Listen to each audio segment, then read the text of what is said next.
Hello નમસ્કાર વિદ્યાર્થી મિત્રો, આપણી આ સહિયારી યુટ્યુબ ચેનલ પર આપ સર્વનું હાર્દિક સ્વાગત છે। વિદ્યાર્થી મિત્રો, આજના વિડીયોની અંદર આપણે વાત કરવાના છે પ્રશ્ન બેંક આધારિત ત્રિમાસિક કસોટી ઓગસ્ટ 2026 ધોરણ 6 અને વિષય છે હિન્દી। તો મિત્રો, હિન્દી વિષયના પ્રશ્નપત્રનું સંપૂર્ણ સોલ્યુશન આ વિડીયોની અંદર આપણે જોવાના છે। તો આ વિડીયોને અંત સુધી જોવાનું ભૂલતા નહીં। ચેનલ ઉપર પ્રથમ વખત આવેલા હો તો ચેનલને સબસ્ક્રાઇબ કરી બાજુમાં આપેલ બેલને પ્રેસ કરી દેજો, જેથી આવનાર તમામ નવા વિડીયોની નોટિફિકેશન સૌપ્રથમ તમારા સુધી પહોંચતી રહે। તો વાત કરીશું પ્રશ્ન નંબર 1 કે કવિતા પढ़कर प्रश्न के उत्तर दीजिए। तो અહીંયા આપણને એક કવિતા આપેલી છે, એ કવિતા વાંચવાની છે ને ત્યારબાદ એની નીચે આપેલા પ્રશ્નોના ઉત્તર આપણે આપીશું। તો પહેલો જ પ્રશ્ન છે કે બચ્ચા सूरज बनकर क्या करना चाहता है। तो એનો જવાબ આવશે કે બચ્ચા सूरज बनकर आसमान में दौड़ लगाना चाहता है। બીજો પ્રશ્ન કે बच्चा चंदा बनकर क्या करना चाहता है। तो बच्चा चंदा बनकर सभी तारों पर अकड़ दिखाना चाहता है। तीजो प्रश्न है कि तितली बनकर बच्चा क्या करना चाहता है। तो तितली बनकर बच्चा दूर दूर तक उड़ना चाहता है। त्यारबादनो प्रश्न है कि धरती का विलोम शब्द। तो धरती का विलोम शब्द आकाश। और कविता में से एक प्रासयुक्त शब्द या युग्म लिखिए। तो जाऊं और दिखाऊं। प्रश्न 2 कि निम्नलिखित परिच्छेद पढ़कर प्रश्न के उत्तर दीजिए। तो अहींया तमने जे फकरो आपेलो छे, फकरानो अभ्यास करवानो छे, वांचवानो छे अने त्यारबाद एनी नीचे आपेला प्रश्नोना उत्तर तमारे लखवाना छे। तो एमां पहलो ज प्रश्न छे कि मनुष्य सृष्टि का श्रेष्ठ प्राणी क्यों है। तो मनुष्य के पास बुद्धि, मन, शक्तिशाली पैर और मजबूत हाथ है और वह इनका उचित उपयोग करना जानता है, इसलिए मनुष्य सृष्टि का श्रेष्ठ प्राणी है।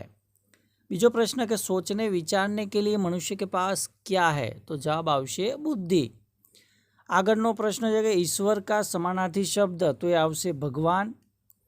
चौथो प्रश्न कि मनुष्य के पास कार्य करने के लिए क्या है। तो जवाब आवशे 2 मजबूत हाथ है। और परिच्छेद का उचित शीर्षक दीजिए। तो मनुष्य सृष्टि का श्रेष्ठ प्राणी।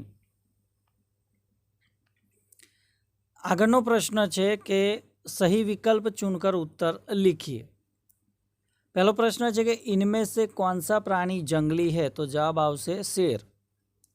बीजू है कि विश्व का समानार्थी शब्द कौन सा है। तो विश्वनो समानार्थी शब्द थशे संसार। तीजो प्रश्न है कि किसी व्यक्ति, वस्तु, स्थान या भाव को प्रकट करने वाले शब्द क्या कहलाते हैं। तो जवाब आवशे संज्ञा। चौथो प्रश्न कि फूल का समानार्थी शब्द कौन सा है। तो यह आवशे पुष्प। आंखों का तारा मुहावरे का अर्थ। तो बहुत प्यारा होना। प्रश्न नंबर 4 के निम्नलिखित प्रश्न के उत्तर लिखिए। तो पहलो प्रश्न है कि प्रकृति के तत्व कौन कौन से है। तो प्रकाश, हवा, पानी, धरती आदि प्रकृति के तत्व है। बीजो प्रश्न, हमें दूसरों के साथ कैसा व्यवहार करना चाहिए। तो हमें दूसरों के साथ प्रेम, सम्मान और भाईचारे का व्यवहार करना चाहिए। तीजो प्रश्न है कि शरीर का समानार्थी शब्द लिखिए।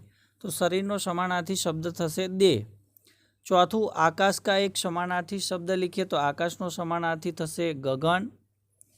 त्यारबाद एक जगत एक लोक कविता का मुख्य विचार क्या है। तो एक जगत एक लोक कविता का मुख्य विचार कि पूरी दुनिया एक है और सभी मनुष्य के सम्मान, अधिकार, न्याय और मानवता की भावना समान होनी चाहिए। त्यारबाद प्रश्न नंबर 5 कि विराम चिन्ह लगाइए। तो तुम कहाँ जा रहे हो। तो तुम कहाँ जा रहे हो। तो पहलानी अंदर आवशे भाई प्रश्नार्थ चिन्ह। बीजू वाक्य है कि वाह कितना स्वादिष्ट भोजन है। तो वाहनी पाछळ उद्गार अने भोजन एनी पाछळ पण उद्गार चिन्ह। आगळनुं तीजू है कि अध्यापक ने कहा सदा सच बोलो। तो एनी अंदर अल्पविराम अने अवतरण चिन्ह आवशे। अहींया तमे जोई शको छो। रोहन सोहन मोहन पक्के मित्र है। तो रोहन पछी अल्पविराम, सोहन पछी अल्पविराम, ए प्रमाणे अहींया पछी तमारे पूर्णविराम मूकवानुं छे। त्यारबाद सुख दुख तो जीवन का हिस्सा है। तो सुख पछी तमे जोई शको छो अहींया पूर्णविराम ज खाली मूकवानुं छे।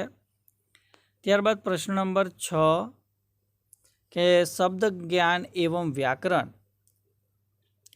तो अहींया तमने अंक आपेलो छे।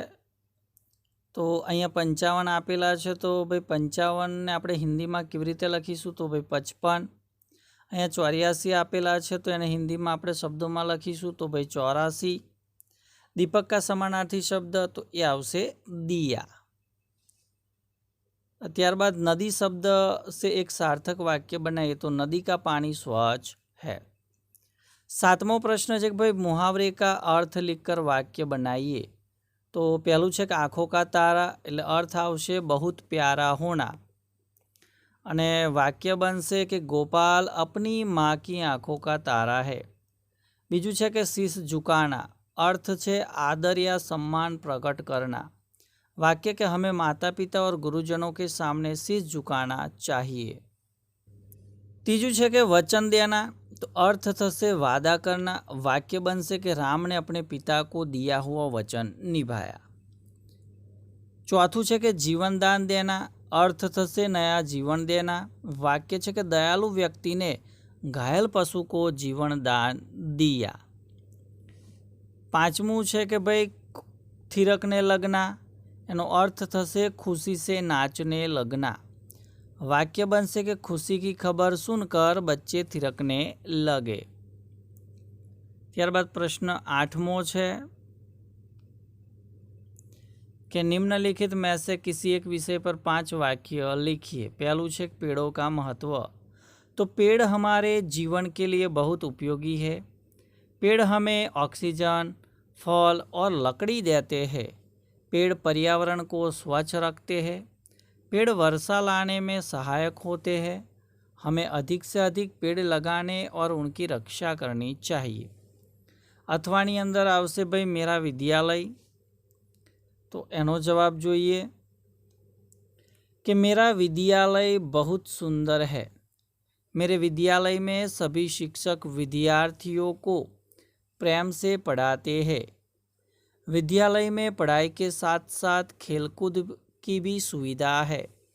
मैं प्रतिदिन समय पर विद्यालय जाता हूँ। मुझे अपना विद्यालय बहुत प्रिय है। तो विद्यार्थी मित्रों, आ हतुं धोरण 6 विषय हिंदी त्रिमासिक परीक्षा प्रश्नपत्रનું संपूर्ण सोल्यूशन। तो विडियो तमने ચોક્કસથી જ ગમ્યો હશે तो विडियोने लाइक करी देजो, शेर करी देजो અને चैनल पर जो प्रथम वखत आवेला हो तो चैनल ने सब्सक्राइब करी बाजू में आपेल बेल ने प्रेस करी देजो, जेथी आवनार तमामे तमाम नवा विडियोनी नोटिफिकेशन सौप्रथम तमारा सुधी पहोंचती रहे। तो नवा विडियोनी अंदर नवा प्रश्नपत्रना सोल्यूशन साथे मळीशुं। त्यां सुधी जय हिंद, जय भारत।